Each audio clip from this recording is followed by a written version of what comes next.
జనసేన నేతలు కళ్ళు తాగిన కోతుల్లా మాట్లాడుతున్నారన్నారు అంబటి. పవన్ హెచ్చరికలతో నేతలంతా నోటికొచ్చినట్టు మాట్లాడుతున్నారన్నారు. జనసేన నేతలు నాగరాజుకు మద్దతివ్వడంలో ఆంతర్యం ఏంటి అని ప్రశ్నించారు. సాయికృష్ణ ఎపిసోడ్ లో జనసేనలో కాపు నేతలే ఎందుకు మాట్లాడుతున్నారు అని అడిగారు అంబటి రాంబాబు. ఏం జనసేనలో అందరూ మాట్లాడరే, మరి కాపులు ఏం మాట్లాడుతున్నారే?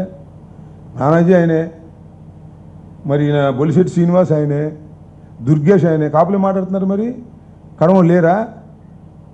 కడవ ఎందుకు మాట్లాడట్లేదు చెప్పండి నాకు. మీ కూటమి ప్రభుత్వం కదా, చంద్రబాబు ఎందుకు మాట్లాడట్లేదు? వాడు నేరస్తుడు, అందుకే వాడికి శిక్ష పడిందని చెప్పడే. నువ్వెందుకు చెబుతున్నావు? నీ లైన్ ఏంటి, ఆ లైన్ ఏంటి? తెలివిగలవాడు చంద్రబాబు, బుర్ర ఉండోడు, నీకు బుర్ర లేదు, తెలివి తక్కువడివి, అందుకని నేరస్తులు బుధాన్ని వేసుకుంటున్నావు. బుర్ర తక్కువ మాటలు మాట్లాడి అనవసరమైన గందరగోళాన్ని సృష్టించి చివరికి అపాస్పాలయ్యే పరిస్థితికి ఇవాళ జనసేన పార్టీ వచ్చింది. పవన్ కళ్యాణ్ గారు కాకినాడ వెళ్ళి మీటింగ్ చెప్పే వరకు వాళ్ళని రెచ్చగొట్టేంతవరకు ఇళ్ళలో పడుతున్నారు జనసేన వాళ్ళు. ఇప్పుడు వచ్చి కళ్ళు తాగిన కోతుల్లాగా చిందులేస్తున్నారు. కళ్ళు తాగిన కోతులే వీళ్ళందరూ చిందులేస్తున్నారు. 20వ తారీఖున పవన్ కళ్యాణ్ గారు వెళ్ళి మాట్లాడరా మీరెవరు, నేనే మాట్లాడాలా అని వాళ్ళు గద్దించాడు. అదే మన పవన్ కళ్యాణ్ గారు తిడుతున్నారా, మనం ఇక చిందులేయాలని చిందులేస్తున్నారు. నోటికి ఇష్టం వచ్చేట్టు మాట్లాడుతున్నారు.